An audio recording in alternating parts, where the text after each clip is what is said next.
വലിയ നാമത്തിനെ ഉണ്ടായിരിക്കും. സഭയുടെ ആരാധനാ വർഷത്തിന്റെ തുടക്കം കൂദോഷ് ഈത്തോ ഞായറാഴ്ച. ഈത്തോ എന്ന് പറഞ്ഞാൽ സഭ അല്ലെങ്കിൽ പള്ളി. പള്ളിയുടെ ശുദ്ധീകരണമാണ് ഇന്ന്. അടുത്ത ഞായറാഴ്ച കൂദോസ് ഈത്തോ ഞായറാഴ്ചയാണ്. റീഡെഡിക്കേഷനാണ്, പുനഃപ്രതിഷ്ഠയാണ്. ശുദ്ധീകരിച്ചതിനെ പുനഃപ്രതിഷ്ഠിക്കുന്ന ദിവസമാണ്. പഴയ ഏവൻഗേലിയൻ ഭാഗത്ത് ചിട്ടപ്പെടുത്തിയിരിക്കുന്ന വേദഭാഗം ഇന്ന് വായിച്ചതിൽ നിന്നും വളരെ വ്യത്യസ്തമാണ്. ഞാനൊരു പഴയ വേദവായന കുറിപ്പിലാണ് ഇന്നത്തെ വേദഭാഗത്ത് എടുത്തിരിക്കുന്നത്. അല്പം വ്യത്യാസമുണ്ട്. But I tell you that anyone who is angry with his brother will be subject to judgment. അതാണ്.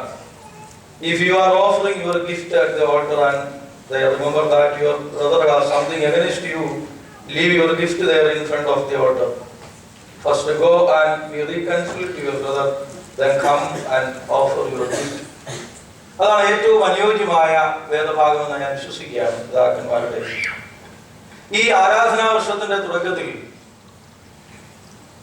പരിശുദ്ധനായ പരമേൽ തിരുമേനിയുടെ പെരുന്നാൾ നമ്മൾ ആഘോഷിക്കുന്നു എന്നുള്ളത് വളരെ ശ്രദ്ധേയമായ കാര്യമാണ്. നമ്മുടെ വേദവായന കുറിപ്പിലെ ആരാധനാ വർഷം ഇന്ന് ആരംഭിക്കുന്നു.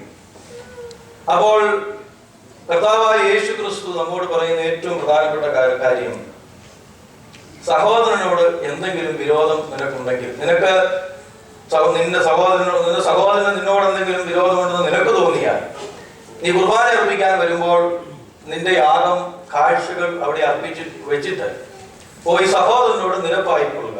Reconcile to your brother, then come and offer your gift. ഏറ്റവും പ്രധാനപ്പെട്ട മറ്റൊരു ആശയം, settle matters quickly with your advisory who is talking you to court. അതാണ്. പ്രിയപ്പെട്ടവരെ, രണ്ട് തരത്തിലുള്ള ആരാധനയുണ്ട്. ഒന്ന് ദൈവത്തിന് പ്രസാദകരമായ ആരാധന, രണ്ട് ദൈവത്തിന് പ്രസാദകരമല്ലാത്ത ആരാധന. ഇത് രണ്ട് തരത്തിലുള്ള ആരാധനയേ ഉള്ളൂ. നിന്റെ ആരാധനയിൽ, എന്റെ ആരാധനയിൽ ദൈവം പ്രസാദിക്കാത്തത് എന്തുകൊണ്ടാണ്? 1 യോഹന്നാൻ 3-ാം അധ്യായം 12-ാം വാക്യത്തിൽ കയീൻ ദുഷ്ടനിൽ നിന്നുള്ളവനായി സഹോദരനെ കൊന്നു.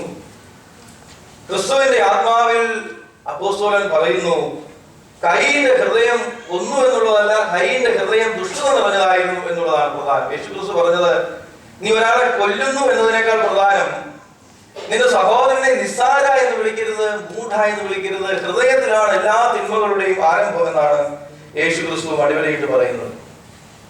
അതുകൊണ്ടാണ് പഴയ നിയമത്തിലൊക്കെ നമ്മൾ വായിക്കുന്നത്, എന്റെ ജനം എന്നെ അധരം കൊണ്ട് ആരാധിക്കും, അവരുടെ ഹൃദയമോ എന്നിൽ നിന്ന് അകന്നിരിക്കുന്നു. ഇല്ലേ?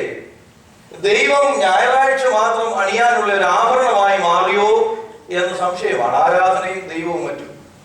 അതുകൊണ്ട്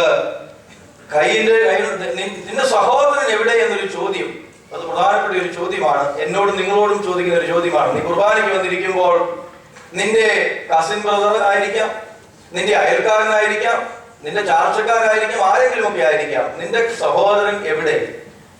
ഞാൻ എന്റെ സഹോദരന്റെ കാവൽക്കാരനോ എന്നൊരു ചോദ്യത്തിന് വ്യക്തമായ ഉത്തരം ലഭിക്കുമ്പോഴാണ് ആരാധനയ്ക്ക് അർത്ഥം സമ്പുഷ്ടി ഉണ്ടാവുന്നത്. 5-ാം അധ്യായം വിശുദ്ധ മത്തായിയുടെ സുവിശേഷം 5-ാം അധ്യായം 23 ആകയാൽ നിന്റെ വഴിപാട് യാഗപീഠത്തിൽ കൊണ്ടുവരുമ്പോൾ സഹോദരനോട് നിന്നോട് വല്ലതും ഉണ്ടോ എന്ന് അന്വേഷിക്കണം എന്ന് പ്രത്യേകമായിട്ട് പറയുകയാണ്. പ്രിയപ്പെട്ടവരെ, ജീവന്റെ സമൃദ്ധിയിലേക്ക് വളരണമെങ്കിൽ എന്താണ് ചെയ്യുക? വിദ്വേഷത്തിന്റെ കല്ലുകൾ എടുത്തു മാറ്റണം. ലാസറിന്റെ കല്ലറയിൽ ചെന്നിട്ട് കർത്താവ് പറഞ്ഞു, ഈ കല്ലെടുത്തു മാറ്റി. അതുപോലെ ജീവന്റെ സമൃദ്ധിയിലേക്ക് വളരണമെങ്കിൽ വിദ്വേഷത്തിന്റെ കല്ലുകൾ എടുത്തു മാറ്റണം. നോയമ്പിലെ പ്രാർത്ഥന പാട്ടിൽ നമ്മൾ പാടുന്നുണ്ട്, കൽപ്പന കാപ്പാൻ അന്യോന്യം സ്നേഹിപ്പിൻ സഹജന്മാരെ, ചിലർ ഉപവാസം കാക്കുമ്പോൾ ഹൃദയം സ്പർദ്ധ വൈരമയം, വീഞ്ഞു വെടിഞ്ഞോരിൽ ചിലരോ പ്രിയനെ രഹസ്യം നിന്ദിപ്പൂ. ചിലർ മദ്യം കുടിക്കാതിരിക്കും, നോയമ്പ് കാലമാണ്, ശരി. ചിലർ ഉപവസിക്കും, എന്നാൽ സഹോദരനെ രഹസ്യത്തിൽ നിന്ദിക്കുമ്പോൾ അത് തെറ്റാണ്. ഇല്ലേ? എനിക്കിഷ്ടമുള്ള ഉപവാസം എന്താണ്? എന്റെ മാംസരക്തങ്ങളായിരിക്കുന്നവർക്ക്, നിന്റെ മാംസരക്തങ്ങളായിരിക്കുന്നവർക്ക് നിന്നെ തന്നെ മറയ്ക്കാതിരിക്കുന്നതാണ് എനിക്കിഷ്ടമുള്ള ഉപവാസം. Probably refers to the close relatives. അതാണ് ദൈവം നമ്മൾ ഉദ്ദേശിക്കുന്നത്. പഴയ നിയമത്തിലെ 2 ഉദാഹരണം ഇതാണ്. ജോസഫ് സഹോദരങ്ങളാൽ വേട്ടയാടപ്പെട്ടവനാണ്, ഇല്ലേ? ഈ ജോസഫ് ഒരു കുഞ്ഞു പിറന്നപ്പോൾ ജോസഫ് എന്താ പേരിട്ടെന്ന് അറിയാമോ? മനാസെ നീ മറക്കണം അല്ലെ, എല്ലാം പൊറുക്കണം. യാക്കോബ് നിങ്ങൾക്കറിയാം, സൂപ്പ് കൊടുത്ത അനുഗ്രഹങ്ങൾ പിതാവിനെ തട്ടിയെടുത്ത് നാട് വിട്ട് തിരിച്ചു വന്നപ്പോൾ ഏശാവ് സ്വീകരിച്ചപ്പോൾ യാക്കോബ് പറഞ്ഞു, ദൈവത്തിന്റെ മുഖം കണ്ടതുപോലെയാണ് ഞാൻ ഏശാവിന്റെ മുഖം കണ്ടത്.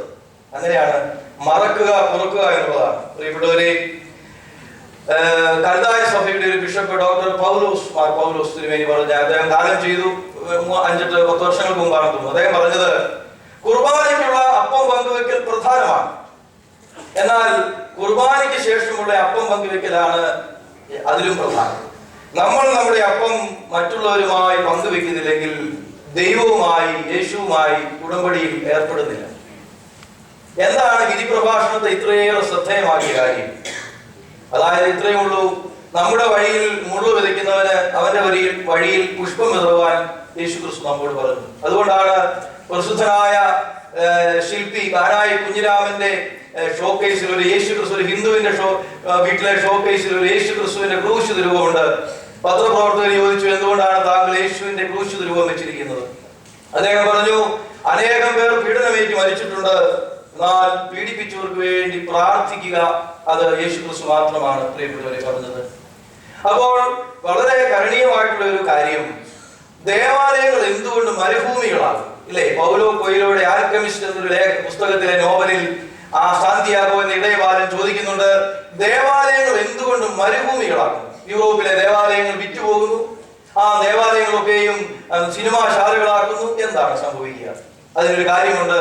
ശലോമോൻ ദേവാലയം പണിത കഥ ഒരു മിത്താണ്, സംഭവ കഥയല്ല. 2 സഹോദരന്മാരുണ്ടായിരുന്നു. ഒരു സഹോദരൻ കല്യാണം കഴിച്ചില്ല, ഒരു സഹോദരൻ കല്യാണം കഴിച്ചു. 2 പേർക്കും ധാരാളമായി അപ്പന്റെ വീതം കിട്ടിയിട്ടുണ്ട്. 2 പേരും മാറി താമസിക്കുന്നു. അപ്പോൾ വിളവെടുപ്പിന്റെ കാലമായപ്പോൾ ഒരു സഹോദരൻ ചിന്തിച്ചു, എന്റെ സഹോദരന്റെ ഭാര്യയും മക്കളും ഒക്കെ ഉണ്ട്, ഞാൻ ഒറ്റത്തടിയാണല്ലോ, എന്നാൽ എന്റെ സഹോദരൻ എന്റെ ധാന്യത്തിന്റെ മുഴുവൻ പകുതി കൊടുത്തേക്കാം. എന്നാൽ സഹോദരനോട് പറയാതെ വേണം കൊടുക്കാൻ, പറഞ്ഞാൽ മേടിക്കുകയില്ല. രാത്രിയിലെ മറ്റേ സഹോദരൻ അറിയാതെ ഈ സഹോദരൻ ഈ ധാന്യപ്പുരയിൽ നിന്ന് മറ്റേ സഹോദരന്റെ ധാന്യപ്പുരയിലേക്ക് ചാക്ക് ചുമന്നുകൊണ്ട് പോകും. മറ്റേ സഹോദരൻ ചിന്തിക്കും, എനിക്ക് പെണ്ണും പിടക്കോഴിയൊന്നും ഇല്ലല്ലോ, എന്നാൽ മറ്റേ സഹോദരൻ അതൊക്കെ ഉണ്ടല്ലോ, അയാൾ ജീവിച്ചോട്ടെന്ന് കരുതി. എന്നാൽ സഹോദരനോട് പറഞ്ഞാൽ കേൾക്കുകയുമില്ല. 2 പേരും രഹസ്യമായിട്ട് അങ്ങോട്ടും ഇങ്ങോട്ടും ധാന്യങ്ങൾ ഇറക്കി കൊടുക്കും. 2 ധാന്യപ്പുരയിലും ധാന്യങ്ങൾ കൊടുത്തിട്ടും നിറഞ്ഞുകൊണ്ടിരിക്കുകയാണ്. ഒരു ദിവസം രാത്രി 2 പേരും ചാക്കുമായിട്ട് കൂട്ടിമുട്ടി. ആ കൂട്ടിമുട്ടിയ സ്ഥലത്താണ് ശലോമോൻ ദേവാലയം പണിതത്. അതാണ് റീകൺസിൽ എന്ന് പറയുന്നത്.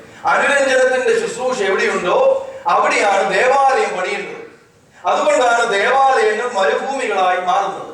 നിങ്ങളുടെ ഇടവകയിൽപ്പെട്ട നമ്മുടെ വികാരിയച്ഛന്റെ വീട്ടിൽ ഞാൻ ചെന്നപ്പോൾ അദ്ദേഹത്തിന്റെ ഭവനത്തിൽ ഒരു പുസ്തകം ഇരിക്കുന്നുണ്ട്, സ്വപ്നങ്ങൾ. ആരെഴുതിയതാണ്? Doctor Joseph E Thomas.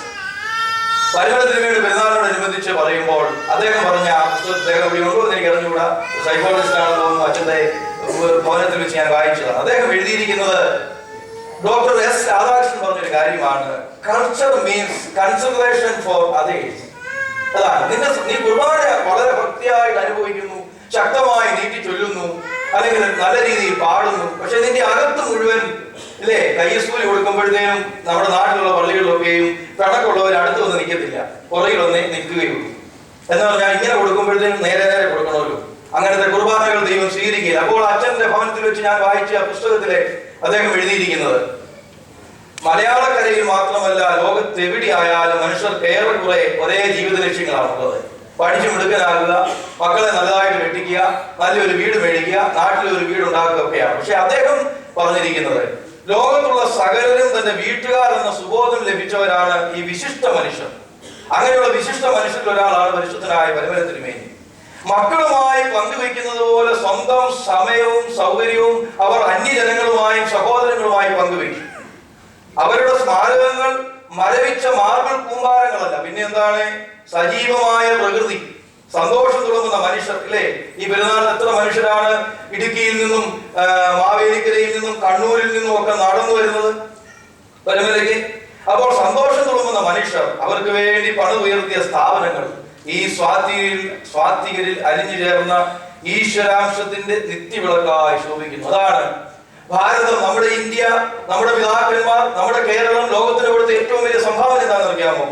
ലോക സമസ്ത സുഖിനോ ഭവന്തു. ഇല്ലേ, കുഞ്ഞുണ്ണി മാഷ് പാടി, എനിക്കില്ല ഒരു ലോകം, നിനക്കില്ല ഒരു ലോകം, നമുക്കുണ്ടൊരു ലോകം. ഒത്തിരി സെൽഫിഷ്നെസ് ആണ് നമ്മള്.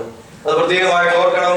അങ്ങനെ ഈ പരമന തിരുമേനിയുടെ ഈ പെരുന്നാൾ ആഘോഷിക്കുന്ന 112-ാം പരമന തിരുമേനിയുടെ പെരുന്നാൾ ആഘോഷിക്കുന്ന, മലങ്കര സഭ മുഴുവൻ ആഘോഷിക്കുന്ന ഈ സമയത്ത് ഇന്നലെ ഞാൻ ദൈവവചനത്തിലൂടെ പല കാര്യങ്ങളും നിങ്ങളെ ഓർമ്മിപ്പിച്ചു. ഇന്ന് ഈ ആരാധനാ വർഷത്തിൽ ഏറ്റവും കരണീയമായിട്ടുള്ളത്, നിന്റെ സഹോദരനോട് രമ്യതപ്പെട്ടിട്ട് വേണം നീ കുർബാന അനുഷ്ഠിക്കാൻ വരാൻ. പരമന തിരുമേനി ഒരു പുരോഹിതനെ അടിച്ചപ്പോൾ അദ്ദേഹം ആ പുരോഹിതനെ വിളിച്ച്, അച്ഛാ ക്ഷമിക്കണം എന്ന് പറഞ്ഞ് കുമ്പസാരിച്ച് കുർബാന അനുഭവിച്ച് അച്ഛൻ്റെ കയ്യിൽ നിന്ന് കുർബാന അനുഭവിച്ച ഒരു തിരുമേനിയാണ് നമുക്കുള്ളത്. അതുകൊണ്ട് ഇന്ന് നിങ്ങൾ എല്ലാവരും ധ്യാനപൂർവ്വം ചിന്തിക്കുക. ഇന്ന് ഈ കുർബാനയെ സംബന്ധിക്കുമ്പോൾ എന്റെ സ്വന്തം സഹോദരനോട് എനിക്ക് മുടക്കുണ്ടോ? എന്റെ അയൽവാസിയോട് എനിക്ക് മുടക്കുണ്ടോ? ആരോടെങ്കിലും എനിക്ക് വിരോധമുണ്ടോ? ഇല്ലേ, യേശുക്രിസ്തു യൂദാസിന്റെ കാല് കഴി എന്താണ്? യൂദാസിന് തന്നോട് വിരോധമുണ്ടെന്ന് യേശുക്രിസ്തുവിന് അറിയാമായിരുന്നു. അതുകൊണ്ടാണ് കുർബാന സ്ഥാപിക്കുന്നതിന് മുൻപ് യൂദാസിന്റെ കാല് യേശുക്രിസ്തു കഴുകിയത്. അതുകൊണ്ട് ഇന്ന് ആരെങ്കിലും ഒക്കെ, ഇല്ലേ, അങ്ങനെയൊക്കെയാണ് ഞങ്ങളും നിങ്ങളും എല്ലാവരും ഇറങ്ങി പോകേണ്ടി വരും, ഇല്ലേ, ആരോടെങ്കിലും വിരോധമുണ്ടെങ്കിൽ. അതുകൊണ്ട് എന്റെ വാക്കുകൾ ഞാൻ ഉപസംഹരിക്കുകയാണ്. പരിശുദ്ധനായ പരമന തിരുമേനിയുടെ മധ്യസ്ഥ പ്രാർത്ഥന, പരിശുദ്ധനായ പരമന തിരുമേനിയുടെ തിരുശേഷിപ്പിടം സ്ഥിതി ചെയ്യുന്ന ഒരു ദേവാലയം എന്നുള്ള നിലയിൽ നിങ്ങൾക്ക് അനുഗ്രഹമായിരിക്കട്ടെ. പരിശുദ്ധന്റെ യേശുവിന്റെ തിരുശേഷിപ്പുകളാണ് പരിശുദ്ധന്മാരെന്ന് ഞാൻ ഇന്നലെ പറഞ്ഞുവല്ലോ. അങ്ങനെ ആ മധ്യസ്ഥ പ്രാർത്ഥന അനുഗ്രഹമായിരിക്കട്ടെ. ഈ വർഷത്തിലെ ജനുവരി 1-ാം തീയതി ഈ നമ്മുടെ കേരളത്തിലെ നമ്മുടെ കലണ്ടർ തുടങ്ങിയപ്പോൾ ആദ്യമായി എന്റെ പള്ളിയിൽ കുർബാന അർപ്പിച്ചത് സജീവച്ചനാണ്. ഇന്ന് സഭയുടെ ആരാധനാ വർഷത്തിന്റെ തുടക്കത്തിൽ സജീവച്ചൻ വികാരിയായിരിക്കുന്ന പള്ളിയിൽ കുർബാന അനുഷ്ഠിക്കുവാൻ ദൈവം അവസരം ലഭിച്ചതിനാണ് ദൈവത്തെ സ്തുതിക്കുന്നു. എല്ലാവരെയും പരിശുദ്ധനായ പരമനത്തിനു വേണ്ടി മധ്യസ്ഥതയിൽ സമർപ്പിച്ചുകൊണ്ട് പ്രാർത്ഥിക്കുന്നു. ദൈവം നമ്മെ അനുഗ്രഹിക്കുന്നു.